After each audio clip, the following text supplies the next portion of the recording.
Hello friends, Vishnu Shalini latest review. Shalini സത്യമോളോട് പറയുന്നു, മോളുടെ അച്ഛൻ മോളുടെ കൂടെ തന്നെ ഉണ്ടായിരുന്നു.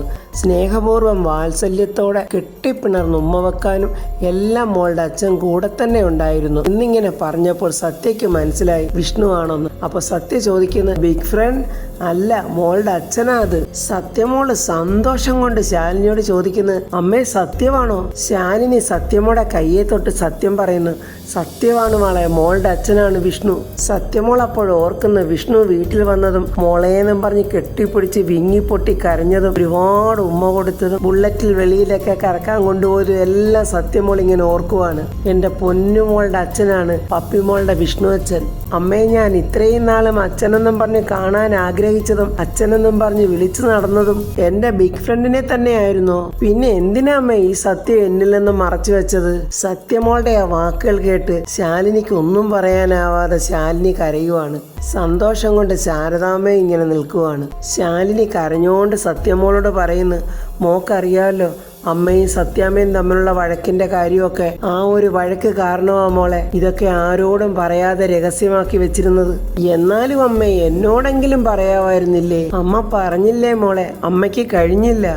ശാലിനി കരഞ്ഞുകൊണ്ട് സത്യമോളോട് പറയുന്നു, പിന്നൊരു കാര്യമുണ്ട്, മോൾ ഇതൊന്നും ആരോടും പറയരുത്, പറഞ്ഞാൽ പിന്നെ വലിയ വഴക്കാവും. അതെന്താ അമ്മേ അങ്ങനെ? അതങ്ങനെയാ മോളെ, തൽക്കാലം ഇത് നമ്മളുടെ മനസ്സിൽ മാത്രം ഇരുന്നാൽ മതി. എന്റെ മോൾക്ക് അച്ഛനെ സ്നേഹിക്കാൻ ഇനി ഒരു തടസ്സവും ഇല്ല. മോളുടെ അച്ഛനും അങ്ങനെ തന്നെയാ.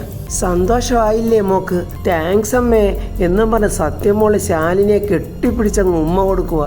ഞാൻ റോൾ മോഡലായി കണ്ടിരുന്ന എൻ്റെ വിഷ്ണു അച്ഛനെ തന്നെ എനിക്ക് അച്ഛനായി തന്നതിന് അമ്മയ്ക്ക് താങ്ക്സ് അമ്മേ എന്നും പറഞ്ഞ് വീണ്ടും വീണ്ടും കുഞ്ഞുമ്മ കൊടുക്കുവാണ്. അതിന് സത്യമോളുടെ കണക്ക് എൻ്റെ അമ്മയ്ക്ക് ചക്കര ഉമ്മ എന്നും പറഞ്ഞ് ആ പൊന്നുമോള് ശാലിനിയെ കെട്ടിപ്പിടിച്ചങ്ങ് ഉമ്മ കൊടുക്കുക. ഇതെല്ലാം കണ്ട് സന്തോഷത്തിൽ നിൽക്കുന്ന ശാരദാമ്മയോട് സത്യമോള് പറയുക, ശാരദാമ്മയൊന്ന് കുനിഞ്ഞേ. എന്തിനാ മോളെ? ശാരദാമ്മയൊന്ന് കുനിഞ്ഞേ എന്നും പറഞ്ഞ് ശാരദാമ്മ കുനിയുമ്പോൾ ശാരദാമ്മയ്ക്ക് മോള് സന്തോഷം കൊണ്ട് ഉമ്മ കൊടുക്കുക. എന്നിട്ട് സത്യമോള് ശാരദാമ്മയോട് പറയുക, ഇനി ആവശ്യമില്ലാത്തതൊന്നും ചോദിച്ച് ഞാൻ ആരെയും വിഷമിപ്പിക്കത്തില്ല കേട്ടോ. എനിക്ക് എല്ലാവരോടും പറയണം എനിക്ക് എൻ്റെ അച്ഛനെ തിരിച്ചു കിട്ടിയെന്ന്. ആദ്യം ഞാൻ പോയി ഭഗവാനോട് പറയട്ടെ എന്നും പറഞ്ഞ സത്യമോൾ പൂജാമുറിയിലോട്ട് ഓടുവാണ്. ഇത്രയും നാൾ മനസ്സിൽ സൂക്ഷിച്ചു വെച്ചിരുന്ന രഹസ്യം തൻ്റെ പൊന്നുമോളോട് പറഞ്ഞതിന് ശേഷം ശാലിനി ഇന്നങ്ങ് പൊട്ടി പൊട്ടി കരയുവാണ്. ശാരദാമ്മ സമാധാനിപ്പിക്കുന്നുണ്ട്, മോളെ ഈശ്വരന്മാര് നമ്മളോട് ക്ഷമിക്കട്ടെ, അവളെ ഇത്രയും കാലം കള്ളങ്ങൾ പറഞ്ഞ് സമാധാനിപ്പിച്ചതിന്. പക്ഷേ എനിക്ക് പേടിയുണ്ടമ്മേ. എന്തിനു പേടിക്കുന്നു? നല്ലതെന്ന് കരുതി നമ്മൾ മറച്ചു വെച്ച രഹസ്യങ്ങൾ ഓരോന്നായിട്ട് പുറത്തു വന്നുകൊണ്ടിരിക്കുക. ഇനി അവസാനം ആ രഹസ്യം കൂടി പുറത്തു വന്നാൽ അതെങ്ങാനും സത്യാമ്മ അറിയാനിടയായാൽ സത്യാമ്മ അറിയാതിരിക്കട്ടെ, അമ്മയുടെ ദൈവങ്ങൾ അതിനിടവരുത്താതിരുത്തട്ടെ. ഇല്ല മോളെ, ഒന്നും സംഭവിക്കില്ല. എൻ്റെ ദേവി എല്ലാം നേരെയാക്കി തരണേ. സത്യമോള് സന്തോഷത്തോടെ ഭഗവാന്റെ മുന്നിൽ നിന്ന് പ്രാർത്ഥിക്കുവാണ്. ഭഗവാനെ, ബിഗ് ഫ്രണ്ട് എൻ്റെ അച്ഛനാണെന്ന് ഞാൻ അറിഞ്ഞില്ല, ആരും എന്നോട് പറഞ്ഞതുമില്ല. സ്വപ്നത്തിലെങ്കിലും വന്ന് പറയാമായിരുന്നില്ലേ ബിഗ് ഫ്രണ്ടാണ് എൻ്റെ അച്ഛനെന്ന്? എന്നാലും ഭഗവാനെ, എനിക്കിപ്പോൾ വലിയ സന്തോഷമായി കേട്ടോ. അവസാനം എനിക്ക് എൻ്റെ അച്ഛനെ കിട്ടിയല്ലോ. ഇനിയെങ്കിലും ഞങ്ങൾക്ക് സന്തോഷത്തോടെ ജീവിക്കാൻ കഴിയണേ ഭഗവാനെ. സത്യമോൾ അങ്ങനെ ഭഗവാനോട് പ്രാർത്ഥിക്കുന്ന ശാലിനി വന്നതെന്ന് നോക്കി കാണുവാണ്. വിഷ്ണു ഇങ്ങനെ ജീപ്പിൽ പൊയ്ക്കൊണ്ടിരിക്കുവാണ്. മുഖത്ത് ഭയങ്കര ദേഷ്യഭാവമാണ്. എന്തൊക്കെയോ മനസ്സിലിങ്ങനെ ആലോചിച്ചു കൂട്ടിക്കൊണ്ടുള്ള പോക്കാണെന്ന് തോന്നുന്നു. ഉപേന്ദ്രൻ തടിമീലിൽ അവിടെ പണി ചെയ്യുന്നവരോട് പറയുന്നു, അപ്പോൾ കാര്യങ്ങളൊക്കെ എല്ലാവർക്കും മനസ്സിലായല്ലോ. ഒരു കാര്യത്തിലും ഒരു വിട്ടുവീഴ്ചയും ഉണ്ടാകാൻ പാടില്ല. പറഞ്ഞത് മനസ്സിലായല്ലോ. അവരോടൊക്കെ അങ്ങനെ പറഞ്ഞുകൊണ്ട് നിൽക്കുമ്പോൾ നമ്മുടെ വിഷ്ണു അങ്ങോട്ട് വരുന്നുണ്ട്. വിഷ്ണുവിൻ്റെ ആ വരവ് കണ്ട് ഉപേന്ദ്രൻ ഒരു വല്ലാത്ത ഭാവത്തിൽ ഇങ്ങനെ നോക്കുന്നുണ്ട്. പുച്ഛമാണോ ഭയമാണോ ദേഷ്യമാണോ എന്നൊന്നും അറിയാത്തൊരു ഭാവത്തിലൊരു നിൽപ്പാണ്. വിഷ്ണു അങ്ങനെ ഓരോ ചുവട് വെച്ച് മുന്നോട്ട് വരുമ്പോൾ ഉപേന്ദ്രനും അവൻ്റെ കൂട്ടാളികളിതെല്ലാം ഇങ്ങനെ വിഷ്ണുവിനെ തന്നെ ഒരു വല്ലാത്ത ഭാവത്തിൽ നോക്കിക്കൊണ്ട് നിൽക്കുവാണ്. ഉപേന്ദ്രൻ ഒരു കളിയാക്കലോടെ, അല്ല ഇതാര് വിഷ്ണുമോനോ, എന്താ ഈ വഴിക്കൊക്കെ വന്നേ? ചിറ്റപ്പൻ എന്തോ കാര്യമായിട്ട് കൊണ്ടുവന്നിട്ടുണ്ടെന്ന് തോന്നുന്നു. ജീപ്പിൽ വെച്ചിരിക്കുവാണോ മോനെ? വിഷ്ണു ഇങ്ങനെ പല്ല് കടിച്ചോണ്ട് പറയുവാണ്, ഞങ്ങൾക്കായി മുഴുവൻ തന്നത് ചിറ്റപ്പനല്ലേ. ചിറ്റപ്പനെന്ന് അറിഞ്ഞ് തന്നതിന്റെ അന്താളിപ്പ് നിൽക്കുവാണ് ഇപ്പൊ ഞങ്ങളുടെ കുടുംബം. ഉപേന്ദ്രൻ ഇങ്ങനെ സന്തോഷത്തോടെ പറയുക, അറിഞ്ഞു തന്നതാണെങ്കിൽ അത് അറിയേണ്ട ആൾക്കാരെ അറിയേണ്ടതുപോലൊക്കെ തന്നെ അറിയിച്ചിട്ടുമുണ്ട്. വിഷ്ണു ഇങ്ങനെ കലിപ്പി നിൽക്കുവാണ്.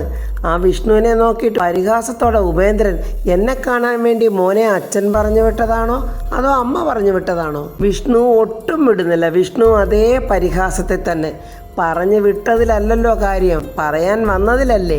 അത് പറയേണ്ട രീതിയിൽ പറഞ്ഞിട്ടേ ഈ വിഷ്ണു പോകൂ. അത് കേട്ടിട്ട് ഒരു കളിയാക്കിച്ചിരിയാണ് ഉപേന്ദ്രൻ. ഉപേന്ദ്രൻ അങ്ങനെ പൊട്ടിച്ചിരിച്ചോണ്ട് വിഷ്ണുവിനോട്, അപ്പോൾ മകൻ മുടയും കൊണ്ടാണ് വന്നിരിക്കുന്നത് അല്ലേ? എന്നിട്ട് കൂടെ നിൽക്കുന്ന അനുയായികളിൽ ഒരുത്തനോട്, എടാ മാറ്റു ജോർജ്, ഇതെന്റെ ജ്യേഷ്ഠന്റെ മകനാ. ഒരു കാലത്ത് കുറച്ച് ചട്ടമ്പിത്തരങ്ങളൊക്കെ ഇവൻ ഉണ്ടായിരുന്നു. ഈ പാവപ്പെട്ടവർക്ക് പലിശയ്ക്ക് കൊടുത്തിട്ട് എന്നിട്ട് അവരുടെ കൊങ്ങായ്ക്ക് തിരിച്ചു പിടിച്ച് വാങ്ങിക്കുന്ന പണി, അതായിരുന്നു ഇവന്റെ ലൈൻ. എടാ നിങ്ങൾക്കൊക്കെ ഇത് വല്ലതും മനസ്സിലായോ? എന്ത് ചെയ്യാനാ വിഷ്ണു, ഇത്തരം ചില്ലറ പരിപാടികളൊന്നും ഇവന്മാർക്ക് മനസ്സിലാകത്തില്ല. എന്റെ പൊന്നുമോനെ, അതിപ്പോ ഇവരോട് പറഞ്ഞിട്ടൊന്നും ഒരു കാര്യവുമില്ല. ലക്ഷങ്ങൾ കോടികളാക്കുന്ന കള്ളക്കറൻസിയുടെ കച്ചവടവും ഈട്ടിയും തേക്കും ചന്ദനവും പിന്നെ മാഞ്ചിയവും അതിനുള്ളിൽ കൂടിയ ഇനം മറ്റേ ഇനം കാര്യങ്ങളും ഒക്കെ കടത്തുന്ന ഇവന്മാർക്കറിയാവോ? പിന്നെ പറയാതിരിക്കാൻ പറ്റില്ലല്ലോ. എപ്പ തപ്പിയാലും ഇവന്മാരുടെ അരയിലൊരു ടൂൾസ് കാണും. അതിപ്പോൾ കൈപ്പത്തിക്കുള്ളിൽ ഒതുങ്ങിയിരിക്കുന്ന കുട്ടി റിവോൾവർ മുതൽ കുലം മുടിക്കുന്ന AK-47 വരെ കാണും. പക്ഷെ ഇവന്മാരത് പുറത്തെടുക്കില്ല. ഇത് കേട്ട് വിഷ്ണു അങ്ങ് പരിഹാസത്തിൽ ചിരിക്കുവാണ്. അതിനു പറ്റിയ തണ്ടും തരവും ഉള്ളവരെ കിട്ടണ്ടേ ഇവർക്ക് കേരളത്തില്? അതിനു വേണ്ട തണ്ടും തരവും ഉള്ളവരെ മുട്ടാൻ കിട്ടണ്ടേ ഇവർക്ക് കേരളത്തില്? അതുകൊണ്ട് തന്നെ ഇവന്മാർക്ക് ഇവിടെ നിൽക്കാൻ തന്നെ മടുപ്പാ. ശരീരം അനങ്ങാത്തതുകൊണ്ട് വെറുതെ ഇരുന്ന് പിത്തം പിടിക്കുമെന്നാ ഇവന്മാര് പറഞ്ഞുകൊണ്ടിരിക്കുന്നത്. എന്റെ ഉപേന്ദ്ര, ഇതൊക്കെ ആരോടാ നീ പറയുന്നത്? വിഷ്ണുവിനോടോ? വിഷ്ണു പെട്ടെന്ന് ചിരിച്ചോണ്ട് പറയും അവരെ നോക്കിയിട്ട്, ഏതായാലും നിങ്ങളെയൊക്കെ കാണാൻ കഴിഞ്ഞതിൽ വലിയ സന്തോഷം. അതേ ഒരാക്കിച്ചിരിയോടെ തന്നെ വീണ്ടും വിഷ്ണു പറയുവാണ്, പിന്നെ എനിക്കെന്തെങ്കിലും ആവശ്യം വന്നാൽ നിങ്ങളെയൊക്കെ എനിക്ക് വിളിക്കാമല്ലോ. പിന്നെ ഒരു കാര്യം ഞാൻ തുറന്നു പറയാം, എൻ്റെ കയ്യിൽ എവിടെ പോയാലും ഒരു മുട്ടുസൂചി പോലും ടൂളായിട്ടുണ്ടാകില്ല. വിഷ്ണുവിൻ്റെ കൈ രണ്ടും അങ്ങോട്ട് കൂട്ടിയടിച്ചിട്ട് വിഷ്ണു പറയുക, ടൂളിന്റെ ബലത്തിലല്ല ഞാൻ നടക്കുന്നത്, തണ്ടല്ലിന്റെ ബലത്തിലാ. ഉപേന്ദ്രൻ വിഷ്ണുവിനെ ഒന്ന് അടിമുടി നോക്കുന്നുണ്ട്. വിഷ്ണു പറയുക, എനിക്കതിന്റെ ഉറപ്പും ഗുണവും ശരിക്കറിയാവുന്നതുകൊണ്ട് കൈമുതലായി കിട്ടിയ നല്ല നാടൻ തല്ല് കൈവശമുണ്ട്. ഈ വിഷ്ണുവിന്റെ മുന്നിൽ വന്ന് നിൽക്കുന്നവൻ അവന്റെ കയ്യിലെ ടൂളിനായി തപ്പുന്ന നിമിഷം അവന്റെ മർമ്മം നോക്കി കുത്താനുള്ള വിദ്യയും അറിയാം. എന്നിട്ട് ചിരിച്ചുകൊണ്ട് ചുറ്റും നിൽക്കുന്നവരോട് പറയുക, ഇതൊക്കെയാണ് എന്റെ അഭ്യാസപ്പട്ടിയിലെ വിവരങ്ങള്. ഉപേന്ദ്രൻ വീണ്ടും അങ്ങ് പുച്ഛം. അവന് കിട്ടാനുള്ളത് കിട്ടിയിട്ടേ അവൻ അടങ്ങും. എടാ മോനെ വിഷ്ണു, ഞാൻ പ്രതീക്ഷിച്ചത് നിന്നെയല്ല, നിന്റെ അമ്മയെ. സഹായം ചോദിച്ചു വരാൻ എന്റെ ചേട്ടന് മടി കാണും, പക്ഷേ നിന്റെ അമ്മയ്ക്ക് എന്റെ മുന്നിലോട്ട് വരാൻ മടിക്കേണ്ട കാര്യമില്ലല്ലോ. എന്നോട് ചതി കാണിച്ചതും ഈ നാട്ടിൽ നിന്ന് ഓടിക്കാനുണ്ടായ കാരണക്കാരനായത് നിന്റെ അച്ഛനല്ലേ? ആ പക ഉള്ളിൽ വെച്ചോണ്ട് തന്നെയാണടാ ഞാൻ ഇവിടെ വന്നതും നിന്റെ ദത്തനിയനെ മുന്നിൽ വെച്ച് നിങ്ങളെ തകർക്കാനായി കളിച്ചതും. പക അത് വീട്ടാനും തീർക്കാനും ഉള്ളതാണ്. അത് തീർത്തിട്ടേ ഈ ഉപേന്ദ്രൻ നാട് വിട്ടു പോകൂ. അലിതുള്ളി നിൽക്കുന്ന വിഷ്ണുവിനോടാണ് ഉപേന്ദ്രന്റെ ഈ വാക്ക്. വിഷ്ണു പറയുക, എങ്കിൽ നീ പോകും, കേരളം വിട്ടല്ല, ഈ ഭൂമി വിട്ട് അങ്ങ് പരലോകത്തേക്ക്. അതിനുള്ള കൊട്ടേഷനും കൊണ്ടാടാ ഞാൻ വന്നിരിക്കുന്നതെന്നും പറഞ്ഞ് വിഷ്ണുവിന്റെ കാലുമൊക്കെ ഉപേന്ദ്രന്റെ പള്ളയ്ക്കൊരു ഒറ്റ ചവിട്ട്. ഉപേന്ദ്രൻ വിഷ്ണുവിന്റെ ആ ചവിട്ടും കൊണ്ട് എൻ്റെ അമ്മോ എന്നും പറഞ്ഞ് 7 കണ്ടം മറിഞ്ഞങ്ങ് വീണ്. അവന്റെ അനുയായികളോട് പെട്ടെന്ന് പറയുന്നു, അടിച്ചൊതുക്കടാ ഈ നായിന്റെ മോനെ. അങ്ങനെ ഉപേന്ദ്രന്റെ അനുയായികളെല്ലാം വിഷ്ണുവിനെ ഇങ്ങനെ വട്ടം ചുറ്റുവാണ്. വിഷ്ണു ഇങ്ങനെ നോക്കുന്നത്, ഇവന്മാരെന്തോ കബഡി കളിക്കാൻ വരുവാണോ? വിഷ്ണുവിന് ചുറ്റും അവന്മാരുടെ ഒരു നോട്ടവും നടപ്പൊക്കെ കണ്ടിട്ട് ഉപേന്ദ്രൻ വിചാരിക്കുന്നുണ്ട്, ഇപ്പം വിഷ്ണുവിനെ ഇവന്മാർ തീർത്ത് കെട്ടുവന്ന്. നിനക്കൊക്കെ എത്ര നേരം എന്നെ ചുറ്റാൻ പറ്റും, ചുറ്റടാ, കാണിച്ചു തരാം എന്ന ഭാവത്തിൽ ഒരു കൂസലയില്ലാതെ നമ്മുടെ വിഷ്ണു അങ്ങനെ നിൽക്കുക. വിഷ്ണു ചിരിച്ചിട്ട് അവരോട് പറയുക, പിന്നൊരു കാര്യം, ഈ അടിക്കാനായാലും അടി കൊള്ളാനായാലും എനിക്ക് ചില ചിട്ടവട്ടങ്ങളൊക്കെ ഉണ്ട്. അതുകൊണ്ടേ അപ്പോൾ നമുക്ക് പരസ്പരം ഒന്ന് പരിചയപ്പെടാം. അല്ല ഒന്നിനുമല്ല, എൻ്റെ അടി കൊള്ളാനുള്ള യോഗ്യത നിങ്ങൾക്കുണ്ടോ എന്നറിയണമല്ലോ. ഞാനും എന്നെ പരിചയപ്പെടുത്താമെന്ന്. അപ്പം നമുക്കതൊരു ഗുണമാവുമല്ലോ. അതിലൊരു കോനാരം പറയുക, ഞാൻ മാർട്ടിൻ. ഒരു കോന്തൻ പറയുക, ഞാൻ ജോർജ്, കുറുക്കൻ ജോർജ് എന്ന് പറയും. അതെന്റെ വട്ടപ്പേരാ. ഉടനെ വിഷ്ണു ചിരിച്ചുകൊണ്ട്, ഓ നമസ്കാരം. അടുത്ത മൊണ്ണ വന്നിട്ട് പറയുന്നത്, ഞാൻ മക്രു, ഒരു വകതിരിവില്ലാത്തവനാ. അത് പിന്നെ കണ്ടപ്പോഴേ എനിക്ക് മനസ്സിലായി. എന്നാൽ ഞാൻ വിഷ്ണു. കയ്യിൽ കിടക്കുന്ന വാച്ചൊക്കെ ഊരുന്നുണ്ട്. വിഷ്ണു റെഡിയാകുവാണ്, അടിക്കുള്ള തയ്യാറെടുപ്പിലാണ്. ഈ ത്രിമൂർത്തികളിൽ വിഷ്ണുവിനുള്ള ജോലി ഈ പരിപാലനമാണ്. എന്നാൽ ഞാനിവിടെ ചെയ്യാൻ പോകുന്നത് പരമശിവന്റെ സംഹാരമാണെടാന്ന് പറഞ്ഞ ഒരുത്തനെ ഒരൊറ്റ തൊഴി. ആ തൊഴിയും കൊണ്ട് അവൻ്റെ അള്ളൂര് പൊട്ടി അവനവിടെ കിടപ്പുണ്ട്. അടുത്തവനും കൊടുത്ത് പുറം കൈക്കൊരു വീശ്. അവനെന്താ മറിഞ്ഞ് ദൂരെ പോയി കിടക്കുന്നു. വകതിരിവില്ലാത്ത വക്രുവിനെ അടിച്ച് പറത്തി വിട്ട് അടുത്തതായിട്ട് വന്ന മുരടന്റെ കൈ പിടിച്ചോടിച്ച് ചവിട്ടി ഒരൊറ്റയേറ്. എന്നിട്ട് വീണ് കിടക്കുന്ന എല്ലാവരെയും നോക്കി വാടാ എന്നിങ്ങനെ വിഷ്ണു അലറുമ്പോൾ ഉപേന്ദ്രന്റെ മുഖത്തൊരു പേടി തുടങ്ങി. അങ്ങനെ അവിടെ ഇവിടെയൊക്കെ വീണ് കിടക്കുന്നവന്മാർ പയ്യെ എഴുന്നേറ്റ് അവിടെ കിടക്കുന്ന ഓരോ തടിക്കഷ്ണമൊക്കെ എടുത്തുകൊണ്ട് വിഷ്ണുവിൻ്റെ നേരെ വരുന്നുണ്ട്. പക്ഷേ വിഷ്ണുവിൻ്റെ തൊഴിയിലും അടിയിലും ചവിട്ടിലും അവന്മാരൊക്കെ പറന്ന് തെറിച്ച് വീഴുവാണ്. വലിയ വീരവാദം അടിച്ച ഉപേന്ദ്രൻ ഇപ്പോൾ ഇതൊക്കെ കണ്ടിട്ട് ആകെ ഭയന്ന് വിറച്ചിങ്ങനെ നിൽപ്പുണ്ട്. സത്യഭാമ പറഞ്ഞ പോലെ ആണൊരുത്തൻ അംഗപ്പുറപ്പാടിന് വരുമെന്ന് പറഞ്ഞിട്ടല്ലേ പോയത്. സത്യാമ്മയുടെ ഓമനപുത്രൻ വിഷ്ണു അങ്ങനെ അവിടെ അടിച്ച് നിരത്തുവാണ്. ഓരോരുത്തർ അടികൊണ്ട് വീഴും, പിന്നെയും പൊങ്ങി വരും. അവരെയൊക്കെ വീണ്ടും അടിച്ച് തെറിപ്പിക്കുവാണ് വിഷ്ണു അങ്ങനെ ശിവഭഗവാന്റെ സംഹാരമൂർത്തിയായിട്ട് നിൽക്കുവാണ്. അങ്ങനെ അവരെല്ലാവരും അടികൊണ്ട് അമ്മയെ അച്ഛാന്നൊക്കെ പറഞ്ഞ് കരഞ്ഞും പിഴിഞ്ഞും വീണും ഒരെണ്ണത്തിന് പോലും അനങ്ങാൻ വയ്യാതെ മൂലയിൽ അവിടെ ഇവിടെ കിടപ്പുണ്ട്. വിഷ്ണുവിൻ്റെ ദേഷ്യം അടങ്ങിയിട്ടില്ല. വിഷ്ണു ആണെങ്കിൽ കോപം കൊണ്ടങ്ങ് ജ്വലിക്കുവാണ്. വീണ്ടും അവന്മാരെ എടുത്തിട്ട് പഞ്ഞിക്കിടാൻ ചെല്ലുമ്പോൾ അടികൊണ്ട് വീണവരവിടെ നേഴഞ്ഞോടുവാണ്. ഇതെല്ലാം കണ്ട് ഭയന്ന് വിറച്ച് നിൽക്കുന്ന ഉപേന്ദ്രനോടൊരു പുച്ഛത്തോടെ ഒരു ശൂളമൊക്കെ അടിച്ചുകൊണ്ട് നമ്മുടെ വിഷ്ണു കൈകൊണ്ട് കാണിക്കുന്നു, ഇവരൊക്കെ എവിടെ പോയെന്ന്. വിഷ്ണു എന്നിട്ട് അടുത്തോട്ട് ചെന്ന് ഉപേന്ദ്രനോട് ചോദിക്കുന്നു, അവരുടെ ടൂളൊന്നും കണ്ടില്ലല്ലോ. ഉപേന്ദ്രനാണെങ്കിൽ വിഷ്ണുവിൻ്റെ ചവിട്ട് കിട്ടിയതിൽ ചുമയ്ക്കുന്നുണ്ട്. ശ്വാസം പിടിച്ചിങ്ങനെ നോക്കി നിൽക്കുവാണ് അടുത്തത് എപ്പോഴാണ് കിട്ടുന്നതെന്ന്. അല്ല ചിറ്റപ്പാ, അവന്മാരുടെ ടൂളൊന്നും കണ്ടില്ല. അതോ ഇനി എടുക്കാൻ ഇനി അവന്മാർക്ക് സമയം കിട്ടിയില്ലയോ? എന്താടാ നിന്റെ ഉദ്ദേശം എന്നിങ്ങനെ ഉപേന്ദ്രൻ ചോദിക്കുമ്പോൾ വിഷ്ണു പറയുക, കൊല്ലാൻ തന്നെ ഉദ്ദേശിച്ച് വന്നതാടോ. അതിനു മാത്രം ചെയ്താണല്ലോ താൻ ഞങ്ങളോടൊക്കെ ചെയ്തു കൂട്ടിയത്. പക്ഷേ എൻ്റെ അച്ഛൻ്റെ അതേ രക്തം ആയതുകൊണ്ട് മാത്രമാ തൽക്കാലത്തേക്ക് ഞാൻ വിടുക. മനസ്സിലായില്ലേ? തൻ്റെ ജീവൻ ഇപ്പോൾ എൻ്റെ അച്ഛൻ്റെ ഭിക്ഷയാണെന്ന്. എന്നാലും എനിക്ക് രണ്ട് തന്നെ പൊട്ടിക്കാതെ പോകാൻ മനസ്സ് വരുന്നില്ല. ഏതായാലും എൻ്റെ കുടുംബം തോണ്ടിയ ആളല്ലേ, അതിൻ്റെ പേരിൽ രണ്ടെണ്ണം മേടിക്കണം. വിഷ്ണു ഇങ്ങനെ കൈപൊക്കി രണ്ട് വിരലൊക്കെ ഇങ്ങനെ മടക്കി കാണിക്കുവാണ്. ഒരു രണ്ട് മാത്രം. ഉപേന്ദ്രൻ ഇങ്ങനെ വിറച്ച് നോക്കി നിൽക്കുവാണ്. ദൈവമേ, ഇവൻ്റെ കയ്യിൽ നിന്ന് രണ്ട് വാങ്ങിച്ചു കഴിഞ്ഞാൽ പിന്നെ ഞാനില്ലല്ലോ.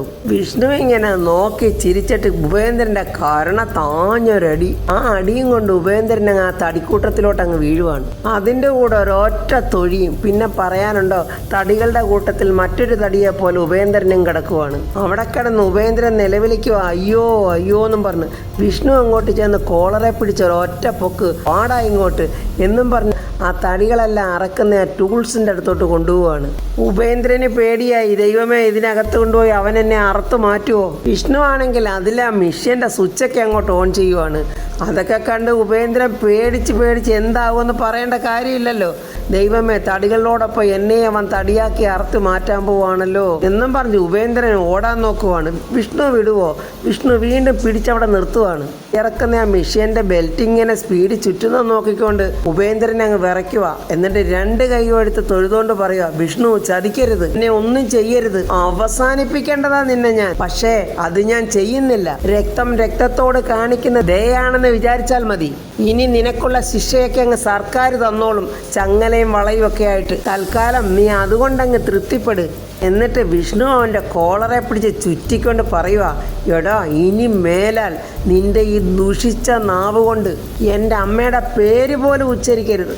അഥവാ നീ ഉച്ചരിച്ച് പോയാൽ നിന്റെ ഈ തലയുണ്ടല്ലോ ഈ കഴുത്തിന് മുകളിൽ കാണില്ല.